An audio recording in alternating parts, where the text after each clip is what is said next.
आपके हाथ में जो फोन है उससे लेकर आसमान में चमकते सूरज तक हर चीज एक ही रूल से चलती है। एक ऐसी सीक्रेट पावर जो हर मूवमेंट के हर एक्शन के पीछे है। ये दिखती नहीं पर हर जगह है। तो चलिए आज हम इसी पावर की सीक्रेट लाइफ को, इसके राज को अनकवर करते हैं। कभी सोचा है आपने 150 किलोमीटर पर आवर की स्पीड से आती हुई बॉल स्टंप्स को ऐसे कैसे उखाड़ फेंकती है?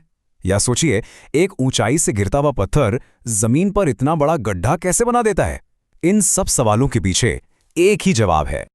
इसका जवाब और दुनिया के हर एक्शन का जवाब सिर्फ एक सिंपल से लफ्ज में ही छुपा हुआ है। एनर्जी। देखिए, ये सिर्फ एक साइंस का कॉन्सेप्ट नहीं है। इसे आप एक यूनिवर्सल करेंसी की तरह सोचिए। जैसे आप पैसे देकर कुछ भी खरीद सकते हैं, राइट? बिल्कुल वैसे ही नेचर एनर्जी खर्च करके कोई भी काम करती है। क्रिकेट बॉल का स्टंप्स को तोड़ने से लेकर सूरज का हम तक रोशनी पहुंचाने तक सब कुछ इसी एनर्जी का खेल है। तो खेल के आखिर रूल्स क्या हैं? आइए इसके कोड को क्रैक करते हैं। आज हम एनर्जी के दो मेन फॉर्म्स देखेंगे, एक है काइनेटिक और दूसरी पोटेंशियल। फिर हम समझेंगे कि ये कैसे एक रूप से दूसरे में बदलती है, इसका सबसे बड़ा अल्टीमेट रूल क्या है, और एंड में देखेंगे कि ये सब आपकी डेली लाइफ में कैसे काम करता है। चलिए सबसे पहले उस क्रिकेट बॉल वाली एनर्जी से मिलते हैं। एनर्जी की वो पहली आइडेंटिटी जो हमें बिल्कुल साफ साफ दिखती है, यानी द पावर ऑफ मोशन, जिसे हम कहते हैं काइनेटिक एनर्जी। देखिए, कोई भी चीज जिसमें मोशन है, एक दौड़ती हुई गाड़ी, एक लुढ़कता हुआ पत्थर या बहता हुआ पानी, उसके अंदर एक खास एनर्जी होती है। इसी को कहते हैं काइनेटिक एनर्जी। और इसका रूल बहुत ही सिंपल है। ऑब्जेक्ट का मास यानी उसका वजन जितना ज्यादा होगा और उसकी स्पीड जितनी ज्यादा होगी, उसकी काइनेटिक एनर्जी भी उतनी ही ज्यादा डिस्ट्रक्टिव होगी। और इसको मेजर करने का एक सिंपल सा फॉर्मूला है, E = ½ mv²। यहां m का मतलब है ऑब्जेक्ट का मास और v है उसकी वेलोसिटी यानी उसकी स्पीड। लेकिन यहां सबसे इंटरेस्टिंग पार्ट है v²। पता है इसका मतलब क्या है? इसका मतलब है कि स्पीड डबल करने से एनर्जी डबल नहीं बल्कि 4 गुना 4 टाइम्स हो जाती है। दैट्स वाई स्पीड इतनी डेंजरस होती है। चलिए इस फॉर्मूला को एक्शन में देखते हैं। मान लीजिए हमारे पास 15 किलो का एक ऑब्जेक्ट है जो 4 मीटर पर सेकंड की स्पीड से चल रहा है। फॉर्मूला है ½ mv²। तो हम लिखेंगे ½ × 15 × 4 का स्क्वायर। अच्छा, 4 का स्क्वायर होता है 16। तो इक्वेशन बनी ½ × 15 × 16।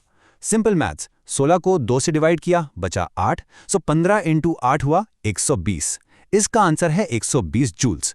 Joule by the way energy को नापने की स्टैंडर्ड यूनिट है। अब एक रियल लाइफ एग्जाम्पल देखते हैं। मान लीजिए एक 1500 किलो की कार है जिसे आप 30 से 60 किलोमीटर पर आवर तक एक्सेलरेट करना चाहते हैं। इसके लिए इंजन को कितना वर्क करना पड़ेगा? फिजिक्स में इसका एक बड़ा सिंपल सा रूल है जिसे कहते हैं वर्क एनर्जी थ्योरम। बेसिकली आप पहले 30 किलोमीटर पर आवर पर कार की काइनेटिक एनर्जी निकालते हैं, फिर 60 किलोमीटर पर। इन दोनों एनर्जीज के बीच का जो डिफरेंस है ना, बस वही आपका वर्क डन है। इस केस में ये डिफरेंस 156,250 जूल्स आता है। तो सबसे इंपॉर्टेंट टेक अवे ये है कि आप किसी ऑब्जेक्ट पर जितना वर्क करते हैं वो उसकी काइनेटिक एनर्जी में बदल जाता है। तो हमने मोशन की एनर्जी यानी काइनेटिक एनर्जी को तो देख लिया, लेकिन एनर्जी का एक और रूप है जो अक्सर छिपा हुआ रहता है। यह है एनर्जी की दूसरी थोड़ी मिस्टीरियस आइडेंटिटी, वो पावर जो स्टोर की जाती है और सही वक्त का इंतजार करती है रिलीज होने के लिए। इसे हम कहते हैं पोटेंशियल एनर्जी। जरा सोच के देखिए, जब आप एक रबर बैंड को खींचते हैं या एक खिलौने वाली कार में चाबी भरते हैं या फिर डैम में पानी को एक ऊंचाई पर स्टोर करते हैं, इन सब चीजों में आप एक्चुअली एनर्जी को स्टोर कर रहे होते हैं। बस यही है पोटेंशियल एनर्जी। ये स्टोर्ड एनर्जी है जो बस रिलीज होने का वेट कर रही है। जैसे ही आप रबर बैंड छोड़ते हैं वो तेजी से आगे जाता है। चाबी छोड़ने पर कार चलने लगती है। Simple, right? और सबसे इंटरेस्टिंग बात यह है कि पोटेंशियल एनर्जी 2 तरह से स्टोर की जा सकती है। पहला, ऑब्जेक्ट की पोजीशन बदलकर, जैसे ग्रेविटी के अगेंस्ट किसी पत्थर को ऊपर उठाकर, इसे कहते हैं ग्रेविटेशनल पोटेंशियल एनर्जी। और दूसरा, उसका शेप यानी कॉन्फ़िगरेशन बदलकर, जैसे एक कमान को खींचने पर या स्प्रिंग को दबाने पर, इसे कहते हैं इलास्टिक पोटेंशियल एनर्जी। जब हम किसी चीज को ऊपर उठाते हैं तो उसकी ग्रेविटेशनल पोटेंशियल एनर्जी का फॉर्मूला है EP = mgh। यहां m ऑब्जेक्ट का मास है, g है ग्रेविटेशनल फोर्स जो उसे नीचे खींच रही है, और h है वो हाइट जिस तक आप उसे ले गए। फॉर्मूला बिल्कुल साफ बताता है ऑब्जेक्ट जितना भारी होगा और उसे जितना ऊपर उठाया जाएगा उसमें उतनी ही ज्यादा पोटेंशियल एनर्जी स्टोर होगी। एग्जाम्पल के लिए सोचिए आप 10 किलो के एक ऑब्जेक्ट को जमीन से 6 मीटर ऊपर उठा रहे हैं। अर्थ की ग्रेविटी यानी जी को हम 9.8 ले लेते हैं। फॉर्मूला में वैल्यूज डालते हैं 10 किलो गुणा 9.8 गुणा 6 मीटर्स। इन सबको मल्टीप्लाई करने पर हमें मिलता है 588, यानी उस ऑब्जेक्ट में अब 588 जूल्स की हिडन पावर स्टोर हो चुकी है। और पता है हम इस फॉर्मूला को रिवर्स भी कर सकते हैं। मान लीजिए हमें पता है कि एक 12 केजी के ऑब्जेक्ट में 480 जूल्स की पोटेंशियल एनर्जी है और हमें उसकी हाइट पता करनी है। ओरिजिनल फॉर्मूला था EP = mgh, तो हाइट निकालने के लिए हम फॉर्मूला को रीअरेंज करेंगे। H = EP / mg। वैल्यूज डालिए 480 / 12 × 10, यानी 480 / 120। आंसर आता है 4 मीटर्स। इजी। तो अब हम एनर्जी के दो चेहरे पहचान गए हैं, एक चलती हुई काइनेटिक और दूसरी छुपी हुई पोटेंशियल। लेकिन इस सीक्रेट लाइफ का सबसे बड़ा राज यह है कि ये दोनों चेहरे अलग नहीं हैं, ये कॉन्स्टेंटली एक दूसरे में बदलते रहते हैं। This is energy transformation. बिल्कुल एक मास्टर ऑफ डिस्गाइज की तरह एनर्जी अपना रूप बदलती रहती है। जैसे हरे पौधे सूरज की लाइट एनर्जी को यूज करके उसे केमिकल एनर्जी यानी फूड में बदल देते हैं। या पूरा वाटर साइकिल सोचिए, सूरज की हीट एनर्जी से समुद्र का पानी इवेपोरेट होता है, बादलों में पोटेंशियल एनर्जी स्टोर हो जाती है और जब ये बारिश बन के नीचे गिरती है तो वही पोटेंशियल एनर्जी काइनेटिक एनर्जी में बदल जाती है। It's a beautiful cycle.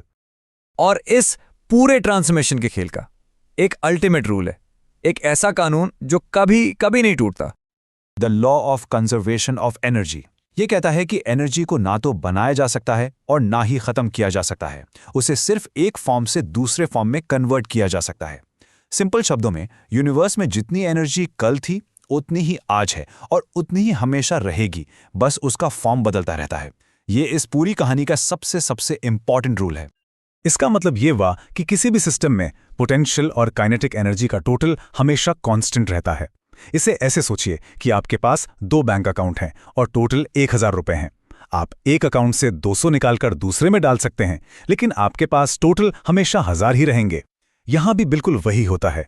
Potential energy kinetic में बदलती है, काइनेटिक पोटेंशियल में, लेकिन उनका टोटल हमेशा सेम रहता है। चलिए इस लॉ को एक सिंपल से एग्जाम्पल के साथ टेस्ट करके देखते हैं। इमेजिन कीजिए एक बॉल जो ऊपर से नीचे गिर रही है, और ये टेबल इस लॉ को ब्रिलियंटली प्रूफ करता है। जब बॉल सबसे ऊपर 4 मीटर की हाइट पर है, उसकी सारी एनर्जी पोटेंशियल है 800 जूल्स, काइनेटिक एनर्जी 0 है। लेकिन जैसे ही वो गिरना शुरू करती है, आप देखिए पोटेंशियल एनर्जी कम हो रही है और काइनेटिक एनर्जी बढ़ रही है।